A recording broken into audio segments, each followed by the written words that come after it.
তো hello everyone, welcome back to my channel. আজকে ভিডিওতে তোমাদের এই সানফ্লাওয়ার বেঙ্গলসটা কীভাবে বানিয়েছি তোমরা আজকে দেখতে পাবে। ভিডিওটা স্কিপ না করে দেখতে থাকো এবং দেখার পরে অবশ্যই কমেন্ট করে জানাতে ভুলো না কিন্তু যে ভিডিওটা কেমন হয়েছে বা আমার এই চুড়ির আইডিয়াটা কেমন হয়েছে।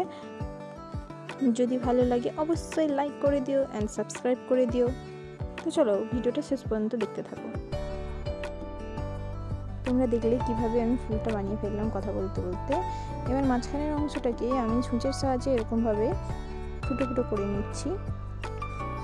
এরপরে আমি পাতাটা বানিয়ে নিব। একটা ছোট্ট একটা বল করে নিয়ে পাতার শেপ দিয়ে নিয়েছি। দিয়ে নেওয়ার পরে এখানে ছুঁচের সাহায্যে পাতার যে প্যাটার্নটা হয় ওটা আমি করে নিলাম। করে নেওয়ার পর এখানে আমি যে গ্লুর সাহায্যে এটা অ্যাটাচ করি সেটা গ্লুটার নাম হচ্ছে ফেভিকল।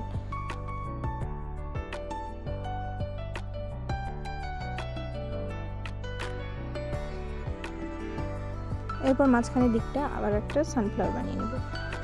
এই সানফ্লাওয়ারটা বানানোর জন্য প্রথমে যে সানফ্লাওয়ারটা বানিয়েছিলাম ওটা ছিল ডবল লেয়ারে, এটা সিঙ্গেল লেয়ারে রেখেছি।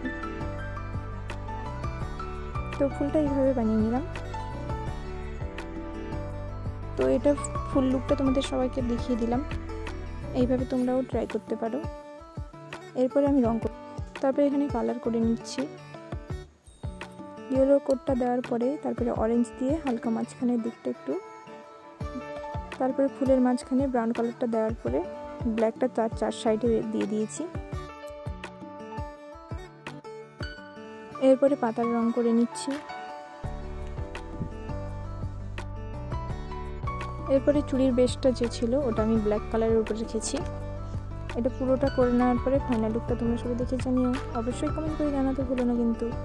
এরপরে আমি এখানে যে ভার্নিশটা ইউজ করি সেই ভার্নিশটা দেওয়ার পরে আমি তোমাদের এখানে পরেও দেখিয়ে দিয়েছি।